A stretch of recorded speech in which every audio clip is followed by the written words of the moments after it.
Hey there, pirates. Welcome aboard the Anime No Me channel. Today we're going to untangle a knot that of what chapter 1169 hints at is truly confirmed turns everything we thought we knew about the tragedy of Marineford into an abyss of new questions. Picture the scene. Skopper Gaban, the legendary partner of the Pirate King, and Shanks, the red-haired emperor, face to face in Elbaf a decade ago. And the conversation? Nothing less than the existence of Ace, the son of Gol D. Roger. If this is true, if Shanks, the man who inherited Roger's straw hat and entrusted it to Luffy, knew about Ace then for the love of all the world's treasures, why didn't he lift a finger to save him at Marineford? You're about to find out today. I hope for your support to help our crew win, and to do so, you just need to click the thumbs up button, leave a like, and subscribe to the channel. By doing this, you will win an incredible devil fruit, so just comment which fruit you want. All right, everyone, let's begin our deep investigation by diving into the psyche of one of the most intriguing and, paradoxically, least explored characters in the series, Shanks the Red-Haired. What do we know about him? He's a Yonkou,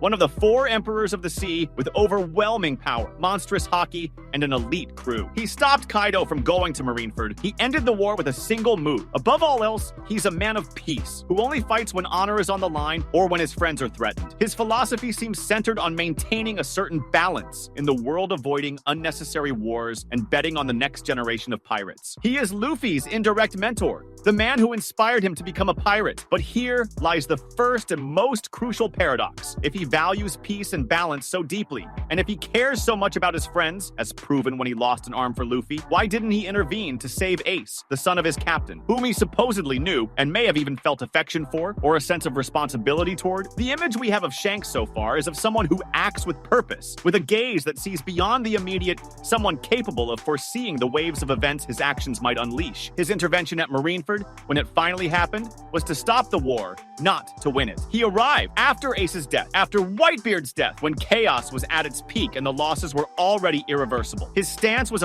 firm enough to put an end to the bloodshed, not to change the final outcome of Ace's execution. This leads us to a first line of reasoning. Perhaps Shanks never intended to save Ace, but rather to manage the consequences of his execution. At first glance, this may seem cruel, but Shanks's logic may operate on a plane far higher than a simple rescue mission. He is a Yonkou, one of the few forces capable of directly challenging the world government. An early intervention at Marineford would have been an outright declaration of total war, not only against the Navy and the Shichibukai, but potentially against all the other Yonkou who could have been dragged into the conflict. Shanks knew that one wrong move could plunge the world into an even deeper darkness, a war of unimaginable proportions, one that perhaps even Whitebeard, with all his power, was not prepared to face. The balance of power in the New World is a delicate domino game. The fall of one Yonkou can lead to the unchecked rise of another, or to an endless struggle for territory and influence. Shanks, rather than acting as a savior, may have positioned himself as a stabilizer. And to stabilize, sometimes you must allow certain tragedies to unfold in order to prevent even greater catastrophes. An intervention to save Ace before his death would have meant a direct confrontation with the full might of the world government. That wouldn't have been just a war, it would have been mutual annihilation or a Pyrrhic victory that left the world teetering on the edge of the abyss. He stopped Kaido from arriving. That is no small act. It's a direct clash between two of the most powerful beings in the world, one that clearly happened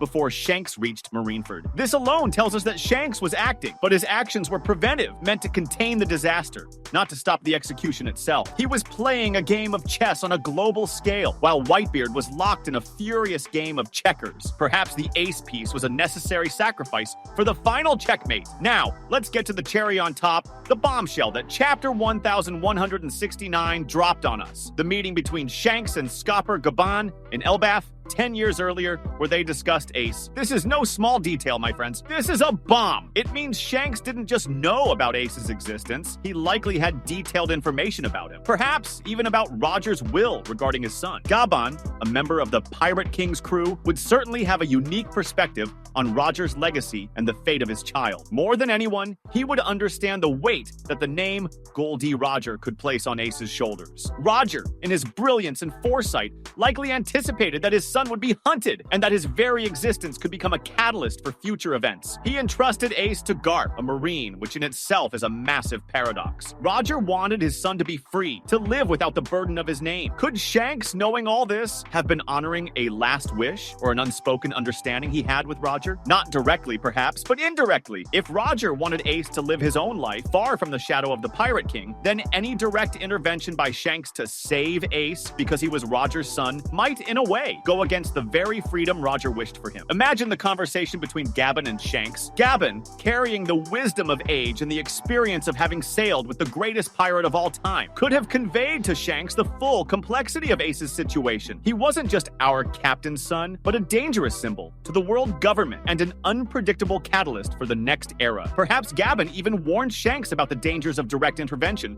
or about the inevitability of certain events for the cycle of history to continue. Shanks, being who he is, a man who bets on a new generation, may have seen Ace as an essential piece, but not the final piece. Ace, with his own strength and personality, chose his own path, the path of Whitebeard. He did not seek the one piece in his father's name, but in the name of his new father. And this is where Ace's tragedy gains a new layer of complexity. He was not captured because he was Roger's son, but because he was a proud pirate who refused to back down from an insult to his captain. Shanks' decision not to intervene to save Ace, therefore, may have been a painful acceptance of fate, of a chain of events that Roger, Gaban, and perhaps even Shanks himself saw as inevitable for the new era to truly bloom. Ace was a burning torch, but perhaps the flame he carried was meant to light other torches, not to be the only one illuminating the path. His death, as brutal and devastating as it was, galvanized Luffy and pushed him to a level of strength and determination he might never have reached otherwise. It's a dark theory, but in the world of One Piece, suffering is often the crucible in which true greatness is formed. Marineford was not a bar fight, nor merely a clash between pirates and the Navy. It was a declaration of a global war spectacle of power,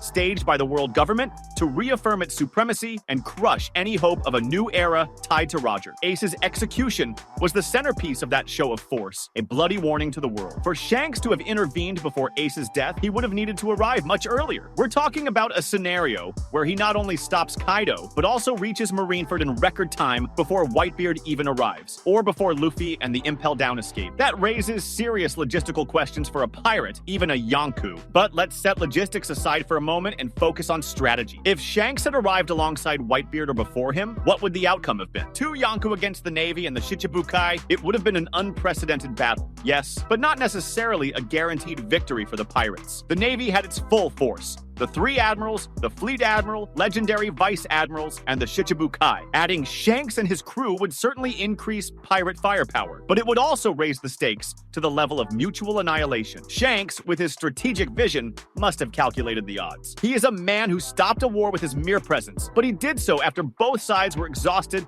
and the losses were immense. His late arrival was not a miscalculation, but a precise intervention at the moment when the world stood on the brink of total collapse. He did not save Ace, but he saved the rest of the Whitebeard pirates, saved Luffy's allies, and in a way, saved Luffy himself from even greater suffering and loss. He prevented the war from continuing until one side was completely eradicated, which would have destabilized the world beyond repair. Ace's death, as painful as it was an event the world government wanted to happen. It was a central piece of their strategy of terror. Stopping it directly would have dismantled the entire narrative of power they were building. Shanks, instead of dismantling it, chose to contain it. He allowed the tragedy's climax to occur, but prevented it from becoming an endless apocalypse. Think about the domino effect. If Ace had been saved, the world government would have been publicly humiliated. The Navy's credibility would have been shattered. That could have led to an even greater escalation of war, with the world government unleashing secret weapons. Seraphim, Uranus, an intervention by Im Samatu crushed the uprising. Shanks, who likely knows far more about the world government than most,